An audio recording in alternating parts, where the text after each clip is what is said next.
Drawing and PVC preparation ఎలా జరుగుతుందో మన ప్రీవియస్ వీడియోలో చూసాం. సేఫ్టీకి కేర్ ఆఫ్ అడ్రస్ అయిన మన విజయ కేబుల్స్ తయారీలో the final and the crucial step ఇదే. ఎలా జరుగుతుందో చూద్దాం రండి. ఇందాక వీడియోలో ప్రిపేర్ అయిన పీవీసీ చిప్స్ ని ఎక్స్ట్రూడర్ మెషిన్ లోకి లోడ్ చేస్తారు. ఒక పక్క నుంచి సన్నటి డ్రాయింగ్ వైర్ వెళ్తుంది, మరో పక్క నుంచి ఈ పీవీసీ చిప్స్ మెల్ట్ అయ్యి వైర్ మీద యూనిఫామ్ గా కోట్ అవుతాయి.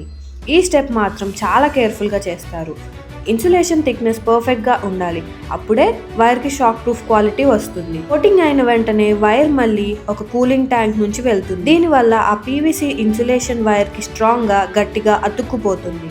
వైర్ బయటికి రాగానే దీని మీద జీ ప్రింటింగ్ మెషిన్ ద్వారా విజయ కేబుల్స్ అని క్లియర్ గా ప్రింట్ అవుతుంది.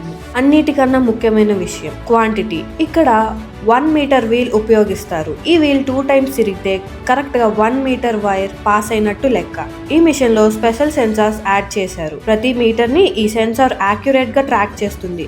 సో కస్టమర్ కి 1 ఇంచ్ కూడా తక్కువ ఉండదు. పర్ఫెక్ట్ లెన్స్ డెలివర్ చేస్తాం. ఇప్పుడు ఫైనల్ స్టెప్ ప్యాకింగ్. ప్రతి బండల్ ని మాయిశ్చర్ లేకుండా ట్రాన్స్పరెంట్ ఫిల్మ్ తో ర్యాప్ చేస్తారు. దీనివల్ల వైర్ ఎప్పుడు ఫ్రెష్ గా కొత్తలాగానే ఉంటుంది. ఆ తరువాత వీటిని బ్రాండెడ్ బాక్స్ లో ప్యాక్ చేసి మార్కెట్ లోకి పంపిస్తారు. This is how the most powerful and safe Vijaya cables are made. Choose Vijaya cables, powering your home, protecting your loved ones.